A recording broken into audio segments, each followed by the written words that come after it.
Alrighty, good afternoon and welcome everybody. Thank you for joining us today. My name is Andrew Doffney. I'm the Instruction and Outreach Librarian at the New Jersey State Library.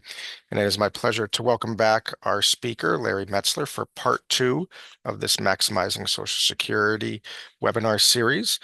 If you missed last week's part one presentation, don't worry, the program has been recorded. It's up on our YouTube channel. And after today, there will be a written blog that'll be distributed that will include all of the information from both last week's session as well as this week's session. So you can look out for that if you missed last week's. If you attended last week, welcome back. We're grateful that you decided to come back for this. And we'll get started in just a moment. I just want to review some of the housekeeping items again. We will be taking your questions at the end of Larry's presentation, which will be a little bit shorter for today, so we'll have a lot more time for Q&A, but you can submit them anytime using the Q&A or the chat features in the Zoom dashboard. I will be again distributing copies of the handouts in the chat. One is a sequence of returns risk white paper, as well as a copy of the workbook that Larry will be referencing. If you have problems downloading them from the chat, don't worry, they will be available afterwards in my follow-up email. As with all of our programs, there will be a survey available at the end. If you could please complete the survey, we really truly appreciate any and all feedback that you can give us. And if you really want more information on Social Security, you can visit the SSA website at ssa.gov. They have a ton of information on there that goes through a lot of the things that Larry is going to talk about today. So if you do have any questions or you're looking for somewhere to turn for maybe some more information, I highly recommend checking that out. And this is what your dashboard should look like if you're using a PC or a Mac. The dashboard may look a little bit different if you're using a mobile device, but the features will still be there. In the bottom left-hand corner, you can check your audio settings. So if you're using an external listening device like a headset or earbuds, you can check to make sure it's connected properly there. At any point during the presentation, if you have issues, there is a raise hand button here in the middle. That will alert me and I will send you a message in Zoom and hopefully be able to solve any problems that you're having. And as I mentioned, if you do have questions, the Q&A or the chat buttons are there. You can use either of them to get in touch with us. We'll be happy to address your questions at the end of the program. So I am all done for now, and I'm going to turn it over to Larry.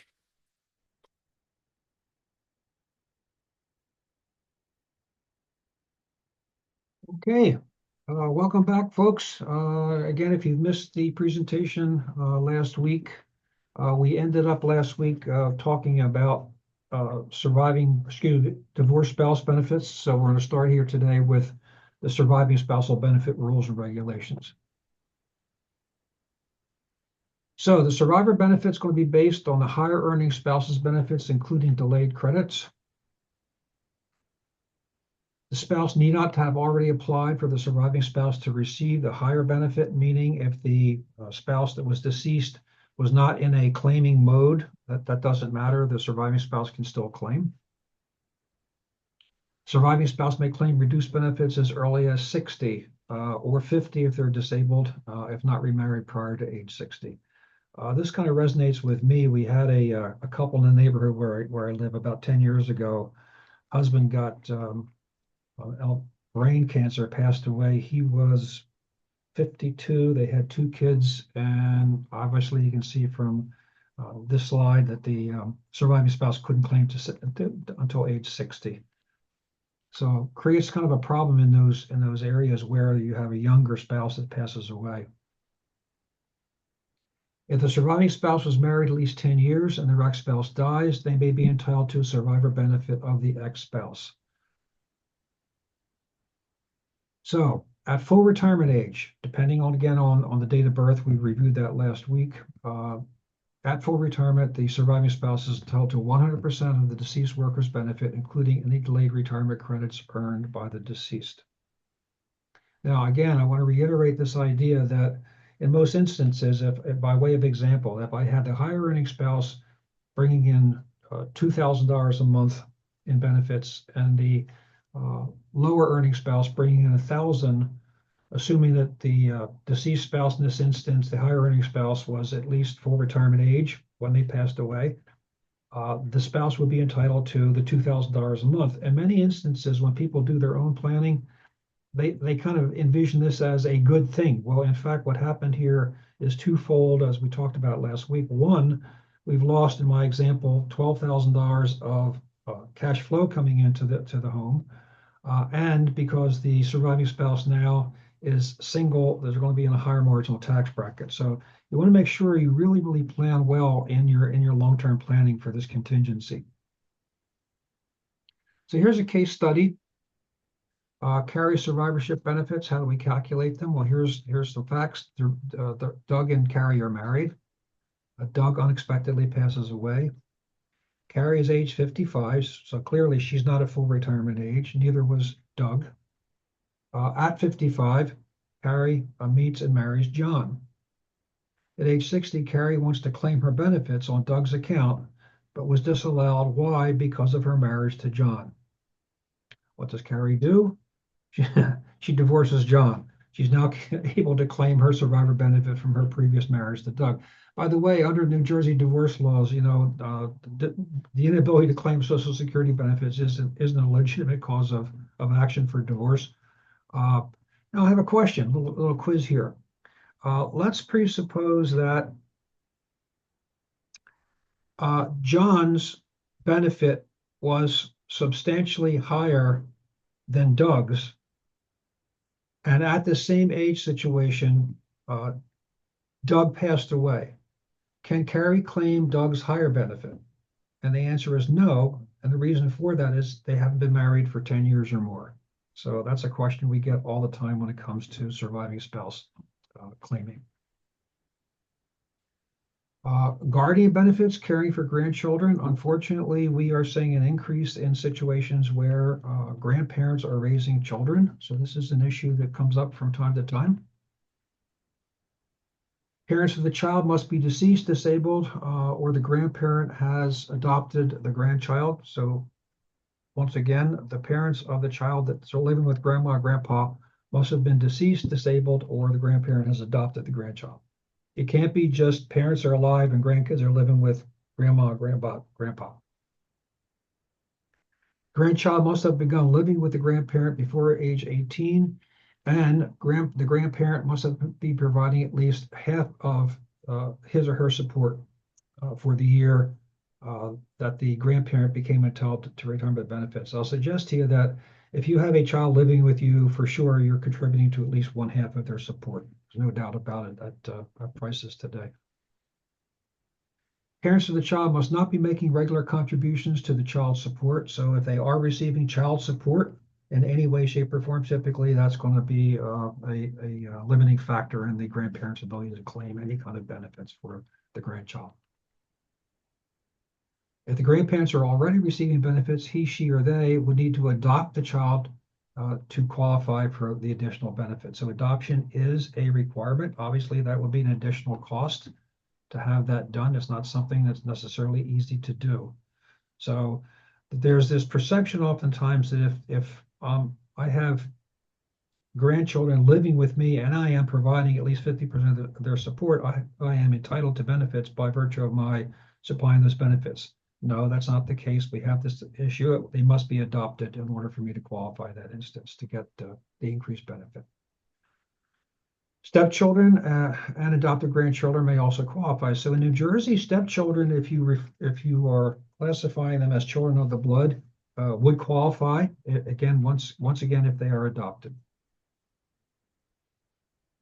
Auxiliary benefits for grandchildren can be as much as 180% of the primary earner's benefit, which would include any potential spouse on add-on benefits. So here's a case study. Maria's guardian benefits. Maria is 68. Her full retirement age was 67. She's unmarried and she's retired. Maria's PIA, or primary insurance amount, is $2,000 per month. Maria is the legal guardian of Anna and Sophia through adoption. So she went through the process. Anna and Sophia may qualify to receive up to 75% of Maria's full retirement benefit until they are 18 years of age, or 19 years of age if they are full-time students still living with Maria. Here's how we calculate her benefits. Her PIA is $2,000. She gets 75% of Anna and Sophia's auxiliary benefit allowance. That's a $1,500 a month add-on, if you will. Our new total benefit is $3,500 per month. And we say, please note, guardian benefit calculations are based on the level of benefit of the primary earner's full retirement age Social Security benefit. It's important to consult with the Social Security Administration about one specific situation.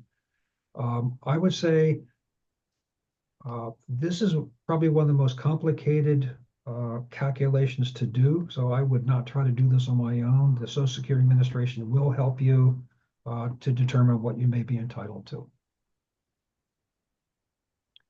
Cost of living and taxation of benefits, huge question. People always want to know how much, if any, of my Social Security benefits are going to be taxable. There's a specific difference between federal taxation and New Jersey taxation.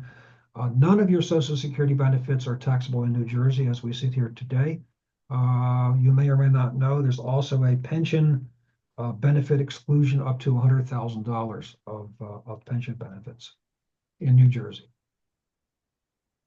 So how do COLAs affect the benefit? COLA, of course, stands for cost of living adjustment. It's designed to keep up with inflation. Very seldom does it ever actually do that, but it's better than nothing at all.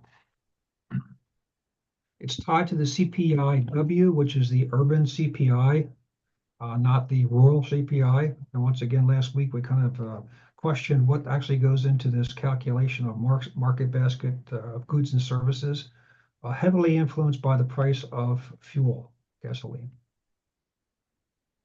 The COLA for 2024 is 3.2%. I'll suggest to you that's probably lower than the inflationary rate we experienced this year. However, long-term inflation rates run between 3 or let's say 2.5 to 3.5 if we go back historically. So it's not too bad, but not necessarily reflective of the actual inflation that we saw this year. Average monthly benefit increased from 1848 to 1907 after COLA for retired workers in 2024. If you're concerned that the COLAs may not provide you with enough income to combat inflation, consider utilizing other income sources that can provide you with protection of principal and offer growth opportunities. Hopefully, most of the folks on the call today will receive a pension and also Social Security. So you are golden in terms of a lot of the clients who do not get a traditional pension today. So you're in very, very good shape in that your guaranteed sources of income are typically more than the average person that we see who doesn't have a pension. Taxation of benefits. As I said, Social Security benefits are subject to federal income tax rates. They rise above certain thresholds. And what are those thresholds? We'll talk about in a minute.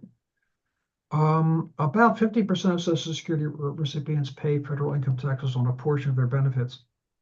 This may sound strange, but I'll suggest to you that probably you want to be in the echelon of folks who are paying tax on the majority of their benefits, up to 85% of their benefits. And we'll show you why that's the case in just a second. We have to calculate what's called provisional income to figure out how much of your Social Security is going to be taxable. As PI, provisional income. Provisional income is used to determine whether you will pay tax on your Social Security benefits. How do we compute your provisional income? We take your adjusted gross income before Social Security benefits, add muni bond income interest. It used to be in the past that people would get around taxability issues by investing predominantly in municipal bonds, which was tax-free interest. And the Fed caught on to that pretty quickly, changed the statute. So now we add back all your municipal interest income to compute the provisional income. We call that, so we take your adjusted gross, add muni bond income. We call that your modified adjusted gross income. Then we add to that half of the Social Security benefit. That becomes your provisional income. And then based on the provisional income, once again, I'll draw your reference to this little footnote here. This sounds like gobbledygook until you actually do the calculations. So there's a reference here on footnote 20 to help you get through that calculation. So once we figure out what your provisional income is, here's the table that we use. So if you're single filing taxpayer, and your provisional income is less than $25,000, none of your Social Security income will be taxable. If you're single and your PI, provisional income, is between 25,000 and 34,000, up to 50% will be taxable. So what if I'm at 30,000? Well, then somewhere between 50 and 0 will be taxable. If you're single and provisional income is greater than $34,000, 85% of your Social Security benefit will be taxable. We can see here that no matter what your income is above $34,000, no more than 85% of the benefit will be taxable, meaning you will never pay 100% tax or tax on 100% of the Social Security benefit. Worst case scenario, 15% is always going to be exempt from taxation. If I'm married filing jointly and my provisional income is less than 32, none is taxable. If I'm married filing jointly, 32,000 to 44, up to 50% will be taxable. And if I'm married filing jointly above 44,000, 85% will be taxable. I would say to you, probably most of us, if you think about how low these levels are from a standard of living standpoint, we all would like to be paying 85% on our Social Security benefits. It sounds bizarre to say that, but just think about these thresholds here. It would be hard, very difficult for the average person when you calculate the PI to live on $44,000 a year, including your Social Security benefit.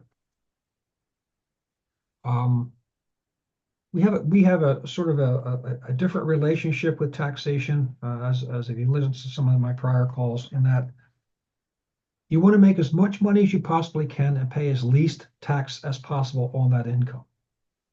So keep that in the back of your head when you're doing your tax planning or your long-term retirement planning. It's always a good thing to make a lot of money if you can do it. And then you figure out how to pay the least amount of tax on that money. Okay, so here's a case study taxation of Jennifer's benefit. So Jennifer's single and plans to continue working until she's age 70. Remember last week we talked about the penalties that are affixed, if you will, to people who retire early and collect their benefit. I would suggest to you go back and review that if you're thinking about taking your benefit early and you're still going to be employed. Here, Jennifer's basically working well past full retirement age to age 70. She'd like to start claiming her Social Security benefit at age 66. Her adjusted gross income before her Social Security benefit is $50,000. How we figure out the taxation? Her adjusted gross is 50. We add back her community bond income of 10,000. That gives her a modified adjusted gross income of 60 plus 50% of Social Security, or $10,000. So her provisional income now is $70,000. So how much of her Social Security benefit is going to be taxable? Obviously, she's above that $34,000 threshold because she's single. So 85% of the $20,000 of Social Security benefits are going to be taxed now at 22% tax bracket. Does that mean she's paying as a percentage 22% of that money? No. Your marginal tax bracket is defined as the tax you pay on the next dollar of income into that marginal tax bracket. Typically, you want to figure out what your actual marginal bracket is, or your actual tax bracket is. You divide the tax you pay by your taxable income. This is very, very important. Handling a benefit claim mistake. And I'll take you back to the example we talked about. The person basically hits age 62, claims their benefit while they're fully employed, realizes that the benefit that he thought he was going to get isn't going to get because of the penalty provision. Remember the 2-for-1 offset over the threshold amount. So if this person was made aware that he made a mistake in my fact pattern, he has a 1 year, 12 months to withdraw the application. Must be done the first 12 months. It can only be done once in a lifetime. Must file Form SSA 521 and repay the benefits they have received. Wait a minute, what? Pay the benefits back? Yes. So if we want to unring the bell, we can't keep the benefits and say, make the changes proactively or prospectively. You have to pay the benefits back, including any benefits that a spouse may have collected on their earnings record. This does not apply in situations where the spouse is basically claiming a death benefit. And this doesn't apply to an estate making this application. This is a person who's alive who wants to change an election that they made, and again must be done within the first 12 months and once in a lifetime.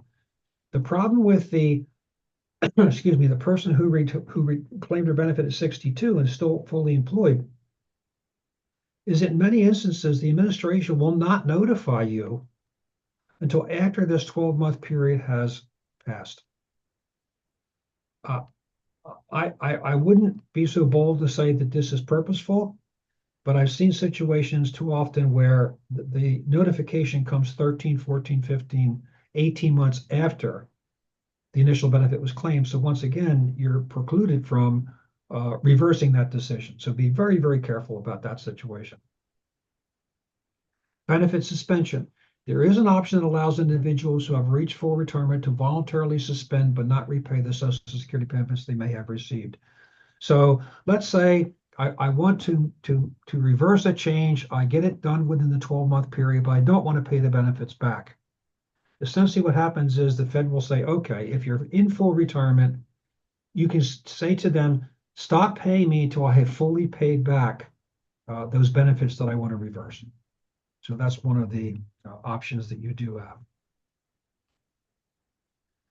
Suspended benefits earned delayed retirement credits worth 8% per year. Every year, the individual postpones collecting his or her benefit up to age 70. So even though you suspend, you're still claiming if you still claim those delayed benefits. Strategies to help maximize your benefit. Key takeaways. On average, Social Security counts for up to 30% of retirees' income. This is a national average. Andrew and I were talking previously. There's a number of people who basically depend on Social Security as their entire income during retirement. Couple faces up to 9,000 claiming combinations, and some optimal decisions can cost a household up to $110,000. Once again, this is on average. About 50% of Social Security recipients pay federal income taxes on a portion of their benefits. That's not a bad thing, believe it or not, as we talked about. It's better to optimize your Social Security benefit claim initially than to try and reverse it or live with a suboptimal Social Security claim. Folks, what I see happening a lot in individuals planning is they'll look at a situation and say, if my benefit at 62 is 1,000, but my benefit at full retirement at 67 is 1,400, I'll do a break-even analysis. In other words, how many years, if I claim early, does it take for me to actually reduce the benefit going forward in time? And I can tell you typically that's at age 79 to 81, depending again whether you spend that benefit you claimed or you invested it. If you invested it, the break-even point is extended. If you spend it, it's going to be at the lower break-even point. That calculation doesn't take into account any mortality issues, health issues, cash flow issues. It doesn't take into account any of that. It's just a simple break even. So don't just use that as a decision-making tool. You want to determine the following. What are my estimated benefits? When do I need to claim my benefits? What are my spousal considerations? Once again, to reiterate what we talked about last week. If a person claims before full retirement benefit, they're going to have a substantial reduction in benefits for the rest of their lives, which will also affect their spousal benefits. They will be reduced as well. What maximum strategies apply to my situation? It's a case-by-case basis. There are no hard and fast rules here. Once again, to understand your specific benefit eligibility, you can apply at www.ssa.gov. If you have any major questions, you can always make an appointment and sit down with a Social Security person to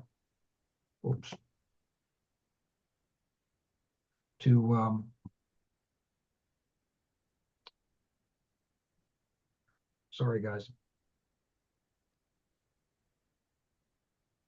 hit the wrong button.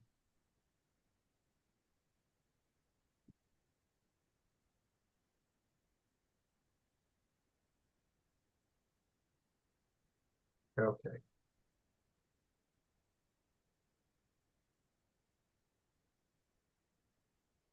Okay. Once again, if you have any specific questions that you can't get answered online, you can always sit down with a person by picking up the telephone and call local office in your neighborhood. Key principle, once again, overall, protect the income that you need in retirement. That means simply when you're doing your long-term planning, what do I need versus what do I want? To the extent that you have guaranteed sources of income like Social Security, like your pension, uh, is that more equal to or less than what you project you will need? To the extent that you don't have enough guaranteed income, convert some of your retirement assets into a guaranteed stream of income. And if you're interested in how to do that, we can talk about it later. It would be appropriate to talk about it now. So once you get your guaranteed income stream coming in, now you have a lot more flexibility with respect to what you do with the rest of your investments, insofar as how much risk you can take, so forth and so on. We talk in many instances about a bucket strategy of investments. Bucket one is generate income. Bucket two is emergency sources. Bucket three is unimpaired assets, meaning I don't need it for emergency purposes and I don't need it to generate income.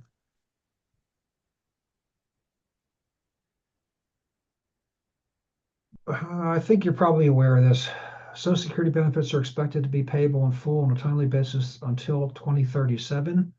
In the beginning of 2023, that number was 2033. So what happened between the last couple of years is the Fed raised interest rates.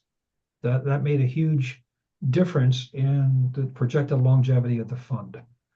When the trust fund reserves are projected to become exhausted and taxes are expected to pay 76% of scheduled benefits. If you're very, very conservative in your planning, use that number. Take your current projected benefit, use 75% of that.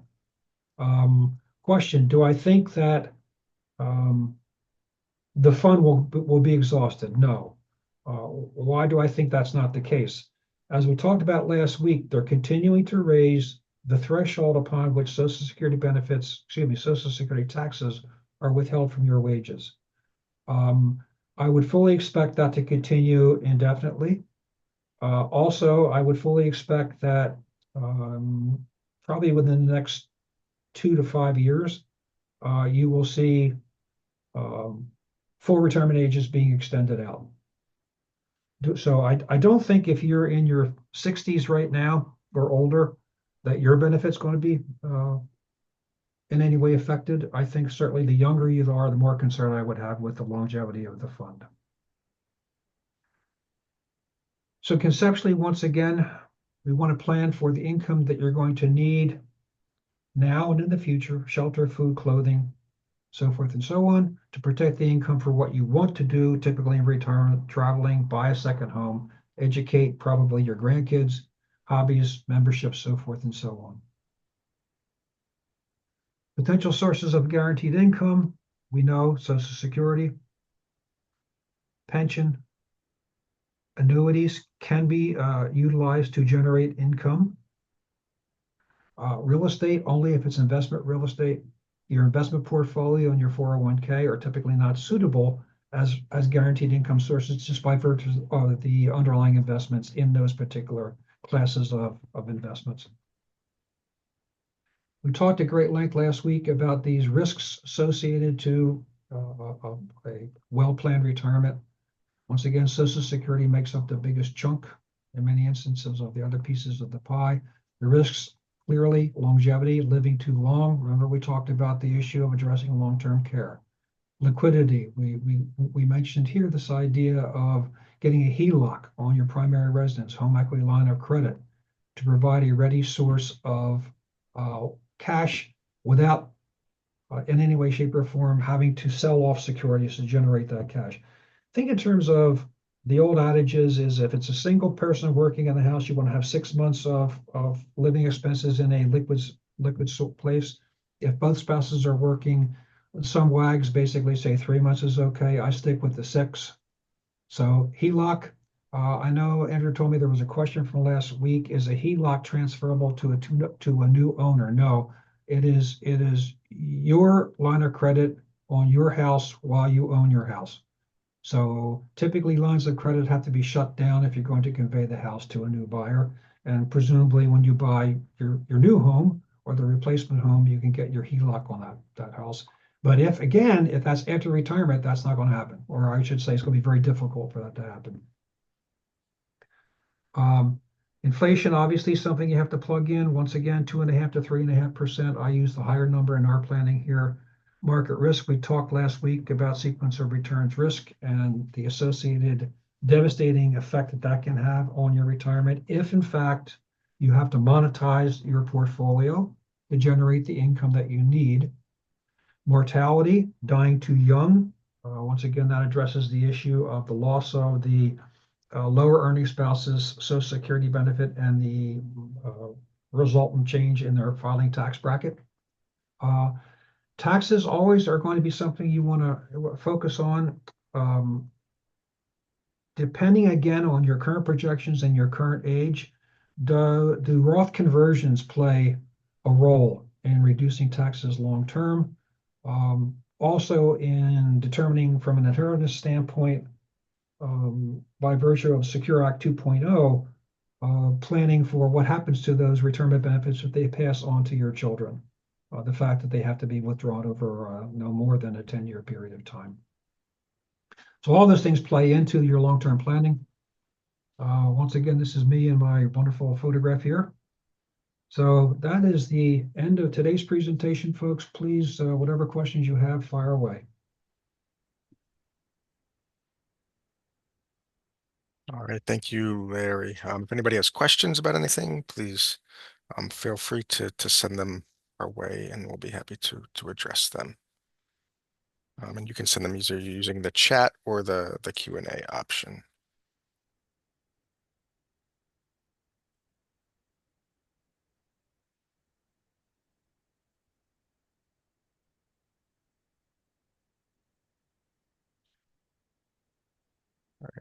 Give it a moment to see if any come in. But maybe if you can go back, because it seems like a lot of the questions reside around kind of spousal benefits. Yep, Um, and so maybe go back and just go over the calculation for spousal benefits. So both are for surviving spouses surviving, and how sure, that affects sure. what Okay, somebody can claim, and I think that might be worthwhile. okay,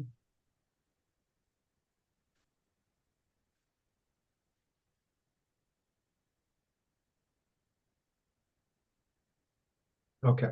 So uh, your survivor benefit is going to be predicated always on the higher earning spouse's benefits, including any delay credit. So delay credit, once again, is a credit that's applied past full retirement age, and it's 8% per year to the base benefit.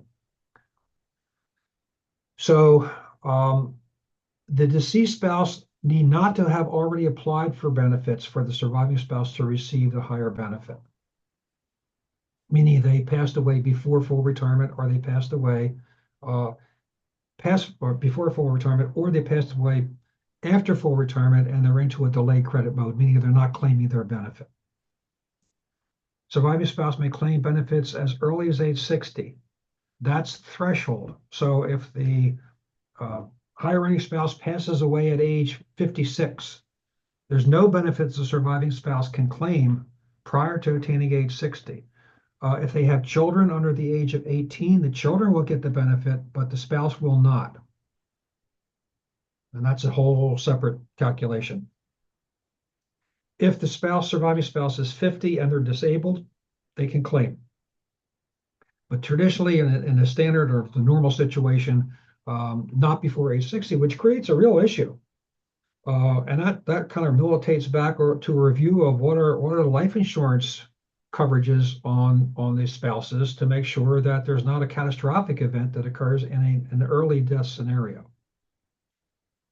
The other thing is the situation is the spouse must not be remarried. The spouse has to have been married for at least 10 years in order to claim the benefit. So what happens if I'm only married 8 years. Is there a benefit for me? No, there's not. What seems kind of punitive in a way. But again, don't shoot the messenger. That's an issue, talk to your local congressman or senator about that. Any of these rules, folks, are changed strictly by governmental uh, legislation. So the survivor's entitled at full retirement to 100% of the deceased worker's benefit, including any delayed retirement credits earned by the deceased. So that means also that what? If I'm going to claim, if I'm the surviving spouse and I'm not at full retirement age, I'm never going to get 100% of the deceased worker's benefit. I'm going to get something less than that. And there's a whole myriad of different calculations, once again, depending on what is the survivor's age, are they in full retirement, so forth and so on. So here's just, again, the calculation. Doug and Carrie are married. Doug unexpectedly passes away. Carrie's age 55, meet and marries John.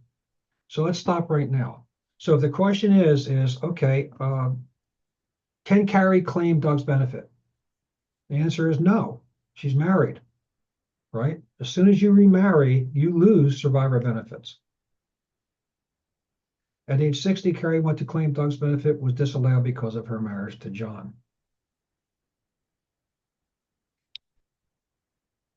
So in lieu of that, Carrie divorces John. Once again, I don't know if that's a reasonable reason to divorce someone, but this is what the slide says. So Carrie divorces John, is now able to claim her survivor benefit from her previous marriage to Doug. And then I raised earlier on the issue, well, what if Doug's benefits were twice John's? And he passes away, he being Doug passes away. Can Carrie now claim Doug's benefit? The answer is no. Why? She hasn't been married to him for 10 years or more. So any questions about surviving spouse benefits? Or anything? Okay. Someone continues to work after receiving Social Security. Do they get more money in their Social Security check? Yeah, we addressed that last week, and the answer is probably not as much as you would expect. Remember, it's the average monthly uh, earnings over a 35-year period. So let's say my full retirement age is 66, and obviously I'm at my highest earning years at the end of my career. The question is, will I get a material increase in my benefits if I continue to work 1, 2, 3, or 4 years longer at my now highest earnings in my lifetime? And the answer is no, probably not, because those higher earnings basically so the one extra year the first year I work drops off and is replaced at the back end by the year that I work now, 1 year past retirement. I work another year. So the early year, first year, the second year started working drops off. And those new earnings now are averaged in to these 35 years on a monthly basis. So you think in terms of averaging that 35-year history is not going to increase the benefit materially. I can give you by way of example, I think it was about $185,000. I had a Princeton professor that was going to work an extra 4 years. And we actually did the calculation, and I think an extra 4 years of $185,000, I think at that time, 120 was the wage base, as I recall, that where Social Security was withheld, I think increases benefits by $37 a month. So you can see in my mind, that's not really material. Now, the other side of that is presumably these extra years of employment are adding to that person's 401k or 403b. It's bringing extra cash flow into the home. So I wouldn't use the increase in my Social Security benefit as the arbiter of whether I should continue to work past full retirement or not. I think there's many more issues that go into that other than that one determination. But that's the answer to the question. It typically will not increase the benefit materially. If someone was married 20 years and is now divorced, can the individual claim the ex-spouse's Social Security benefit? And can they claim that and their own benefit? No, you could do either or. So let me give you an example. Person's married more than 10 years. Um, Passes away, their husband passes away, or wife passes away, the hiring spouse passes away. They're unmarried. They claim until their full retirement age, then they switch off because perhaps their benefit on their account is higher than the surviving spouse's benefit. This is the one exception to the rule where all the other ones that we talked about, basically, we talked about the add-on of the benefit. Um, in a survivorship situation, a person can claim against their deceased spouse's account. Meanwhile, their account continues to grow, and then they can switch off when they reach full retirement, or if they go into extended retirement, to claim their own benefit. But they can't claim both simultaneously. It's either or. Um, in relation to your planned last day of work, when should you apply for Social Security benefits? Oh, if it were me, I would go in minimally 4 months before I'm going to retire, just to make sure that, the paperwork's filed properly and everything's going to be okay. I wouldn't wait until, the 11th hour to do it.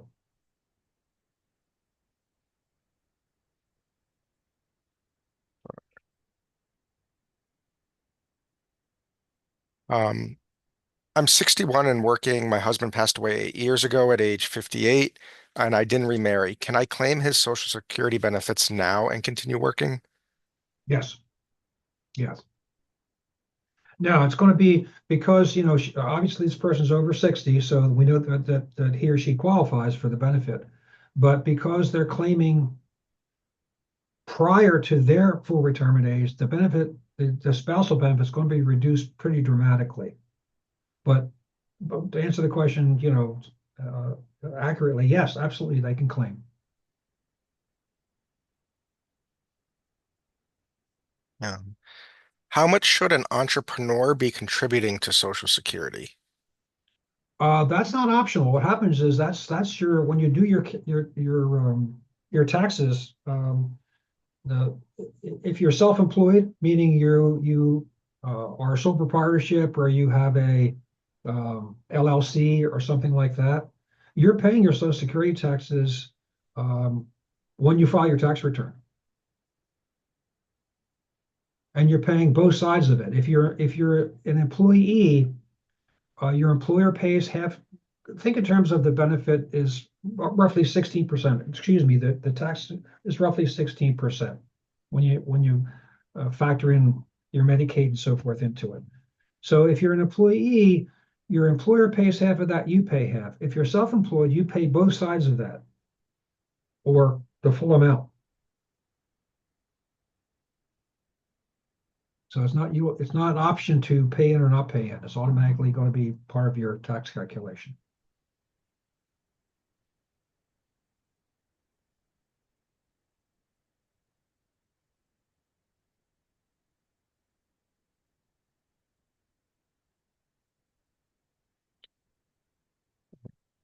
I don't see any other questions, but we can give it a few more minutes to see if anything comes in. Anything you want to reiterate or close with, Larry, just to remind people?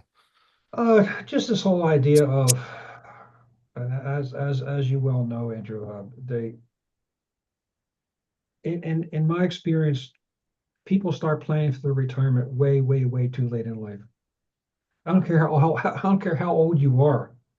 You should start planning for your retirement now, not tomorrow, not next week. Not next year, not when I'm 60 years old or 65 years old. Do it now. The sooner you start, the more adept you become at understanding the issues. Uh, the more adept you become at making really, really, really great decisions in what you do or don't do. Um, I can't stress that highly enough. Um, we have folks coming through here literally at both ends of the spectrum. I had someone come in probably about 6 months ago. They come in for retirement planning and we find out that you can't make this stuff up.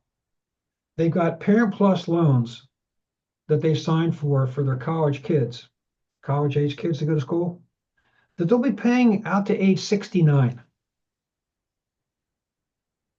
So what's the point of that comment? People again think transactionally. So it's time to make a decision for sending my kid to college. I need to borrow money because I want to make them happy. And I signed for a Parent Plus loan, which is a 10-year loan that starts when their kid, 6 months after the kid graduates from college. If they had looked at that in light of how does that decision affect their retirement, maybe they would have made a different decision, maybe they wouldn't. But the fact is they would have taken it into account. And I mean, I can go on with a myriad of examples of different decision make. What kind of car do you drive?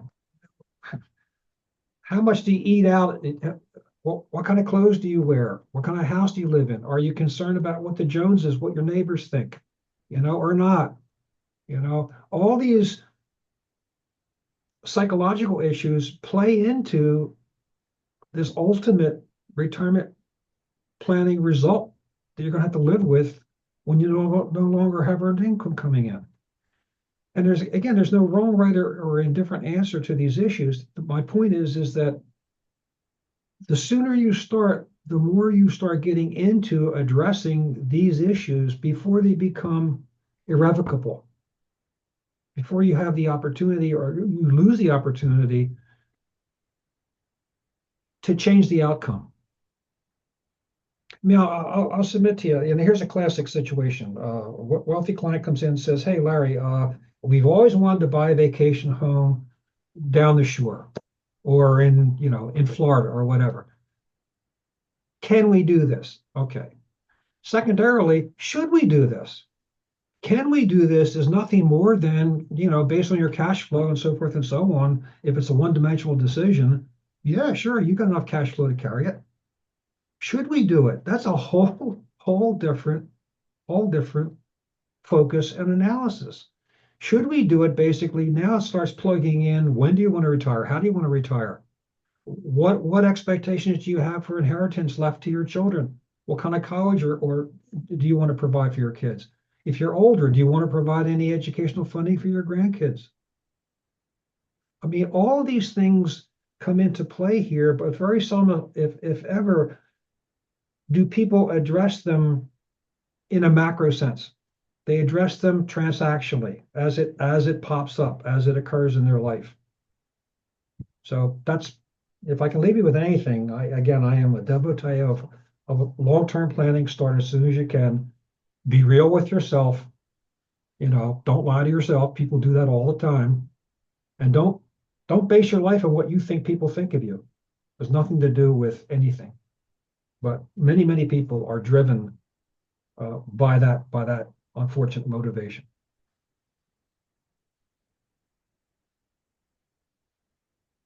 All right. This might be a complicated question that may require some more time, but an individual was married for more than 10 years and now divorced. A lower paid spouse paid into Social Security, but the higher paid spouse did not, but will receive a military pension. How does windfall elimination or pension offset impact the higher paying spouse's access to the lower paying spouse? Um, And that would be if that spouse is not married, if it's remarried, or the lower paying spouse dies. well, if the question is coming from the lower paying spouse, which I think it is, um, that divorced spouse, what the divorced spouse does not affect the lower earning spouse's benefit whatsoever. Let me get an example, maybe an extreme example. So This person is married and divorced 5 times. Can all 5 people claim against that spouse's benefits? Yes. Do any or all of those spouses who are claiming against the spouse's benefit affect the spouse's benefit? The answer is no, not at all. If it's the other way around, if it's the person's who wants to claim against the person who never paid into Social Security, um, against the like railroad benefits or something, I have no answer to that. That's a whole different situation. But I think the question is coming from, I was married to a person who never paid into Social Security. We're divorced now, and he or she wants to claim against my benefit. What's the effect on my benefit? The answer is not at all. Doesn't affect your benefit whatsoever. Will your Social Security change if you go into Social Security disability income due to a job injury? Yes, yes. And again, that's a different claiming situation. We don't have time to go into that here, but yes. Would you talk more about HELOCs? I don't own a house or property. Would it be wise to diversify and actually own? Oh, wow. Okay, so I'm a firm believer in home ownership. It's traditional wealth building strategy. You don't be paying someone else the rest of your life, and then have no equity and having spent all this money on housing. Um, yeah, I would have to have more information about um, why you don't want to own a home or why you haven't purchased a home. I mean, it could be you're a very, very young person or whatever the case may be, but that's very fact sensitive. Um, so again, I'm a firm devotee of home ownership and building equity.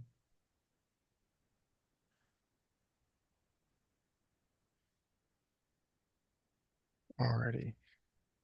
Well, that's it. That's all I can see. So I think we go ahead and end it there. Thank you so much, Larry, for coming Oh, back my pleasure, guys. and If finishing anyone this has and any trying to. questions, they can email me directly if you want. If you have some questions that you want to have addressed that come up after the close of this, or it's more detail required, please, shoot me an email or whatever. I can help you out, hopefully. All right. Well, hopefully everybody got some information that was very useful out of this. A recap will be sent around to everybody to kind of summarize this, so that you can go back in case you missed anything. But feel free to take advantage of contacting Larry or check out the Social Security Administration's website. Again, they do have a variety of blogs and tools there to help answer your questions. So. I'd like to just close with everybody be safe, be well, enjoy the holiday season, and hopefully we'll see you back the end of next week for our Patriots Week virtual author talk on colonial taverns in New Jersey.